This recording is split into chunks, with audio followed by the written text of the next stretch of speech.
gentili telespettatori, tifosi di tutto il mondo, tifosi vicini, tifosi lontani, ma soprattutto napoletani, ben trovati, ben ritrovati in questa nuova serata. Post partita Inter-Napoli, partita comunque forse quella che si prospettava fra le quattro partite la più importante, secondo me, alla fine delle partite con le big, dove il Napoli, a differenza comunque della sconfitta contro l'Atalanta per 3-0, riesce ad uscire con un punto per la seconda volta in poche settimane da in quel di San Siro. Prima vincendo 2-0 contro il Milan e adesso pareggiando a Milano contro l'Inter, quindi ben 4 punti conquistati contro Milan e Inter. Poi se ci vogliamo mettere anche il punto con la Juventus, 5. Napoli che nel girone d'andata quindi non perde con Milan, Inter e Juve e non convince sul piano del gioco. Lo diciamo apertamente, lo dico subito. Una cosa molto sembrerebbe un po' strano comunque per il non convincente gioco da parte comunque del Napoli e della gestione comunque fatta da Antonio Conte, però sembrerebbe incredibile, eppure è vero così. Il Napoli si trova a 26 punti in classifica, meno 1 da Atalanta, Fiorentina, Lazio e Inter. E a più 2 sulla Juventus, cosa dato incredibile visto comunque il non convincente gioco assolutamente da parte del Napoli. Quello che posso dire è che ancora una volta abbiamo comunque visto una squadra in grossa difficoltà, soprattutto nel quanto riguarda l'attacco, perché Lukaku ancora una volta una prestazione veramente molto sottotono da non pervenuto. Dispiace dirlo, però quando bisogna dire delle determinate cose bisognano dirle. Non pervenuto Lukaku e anche sinceramente Politano mi sembra un po' in un momento di crisi, perché sinceramente comunque non mi sembra che abbia fatto poi granché.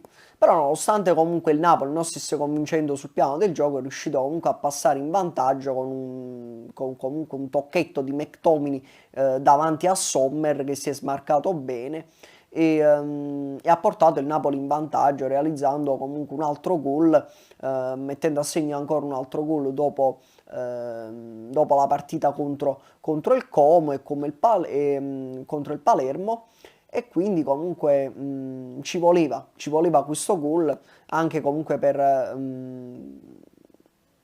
rialzare nuovamente l'umore assolutamente che era alle stelle. Però quello che posso dire è anche vero che il Napoli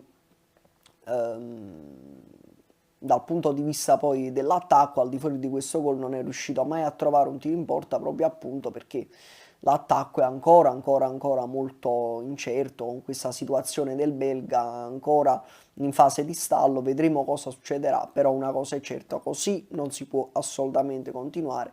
Io, se fossi stato Conte, avrei tolto sicuramente Lukaku già nella seconda parte di gara e avrei inserito Simeone senza aspettare comunque i 20 o 10 minuti finali che hanno comunque solamente poi consentito all'Inter comunque nel secondo tempo di fare la gara e il Napoli comunque si è chiuso tutto dietro ed è stato molto bravo in difesa a difendersi riuscendo a fermare praticamente Thuram e Lautaro.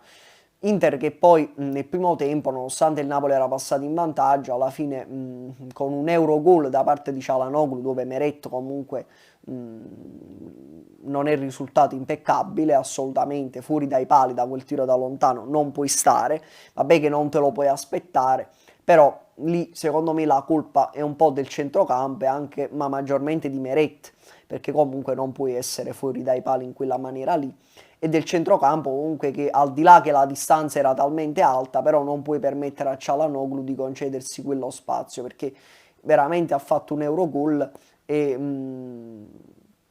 e poi però alla fine siamo stati graziati con il calcio di rigore fallito fortunatamente perché quando a volte diciamo che Dio è grande, Dio veramente è grande, ieri sera era azzurro, veramente, perché il punto a Milano è veramente un punto d'oro che alla sosta porta, come aveva detto Conte, come aveva previsto Conte, bisogna andare alla sosta da primatisti, da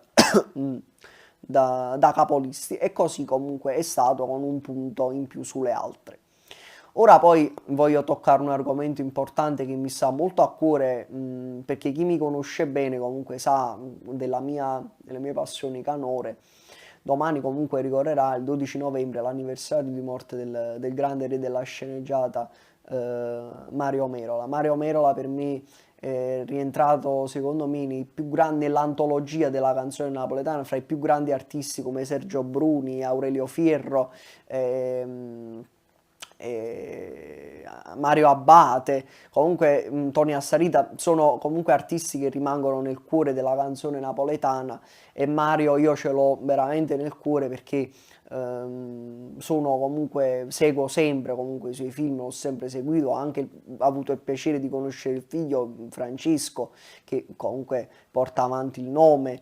Ho avuto il piacere di conoscerlo per il premio Parlo con me, della canzone bellissima che ha dedicato al papà, al Teatro Alfieri qui a Marano, insieme a altri grandi artisti come Marica Esposito, la grande nipote del Patrizio, purtroppo scomparso giovane, per tutti sappiamo per determinati motivi,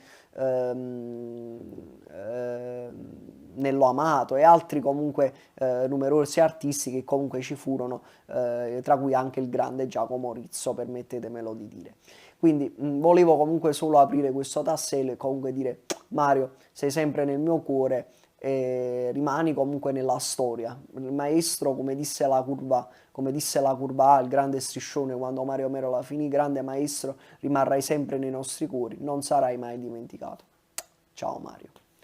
Detto questo, aperto e chiusa questa piccola parentesi, tornando alla partita, poi comunque nel secondo tempo l'Inter ha praticamente dominato la gara e comunque ha colpito le più ghiotte occasioni, sicuramente sono stati due pali comunque colpiti da Di Marco e poi da Çalhanoğlu sul rigore. Fortunatamente le cose sono andate comunque come dovevano andare, almeno se non siamo riusciti a trovare una vittoria abbiamo trovato un pareggio che a quest'oggi vale oro colato, solamente per la formazione e per il modo in cui gioca il Napoli, non del tutto, per nulla convincente, e quindi ci è andata veramente bene. Non possiamo essere contenti del risultato, ma non della prestazione, almeno quella in attacco. In difesa diciamo che ci siamo, ma l'attacco deve assolutamente essere cambiato, perché questa situazione non può andare avanti.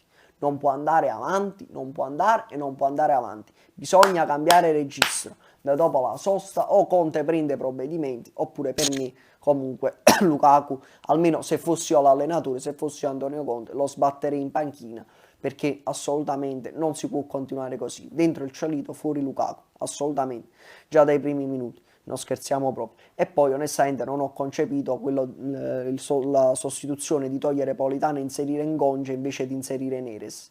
La più ghiotta occasione poi per il Napoli è stato il tiro di Simeone uscito di poco, che veramente ha fatto tremare l'Inter da una possibile beffa clamorosa. Purtroppo non è stato così, vabbè, ci rifaremo. Ora, che dire ragazzi, io vi auguro una buona serata, buona sosta, buona domenica che verrà, e forza Napoli sempre. Forza Napoli, forza Napoli, forza Napoli. Salutate la capolista.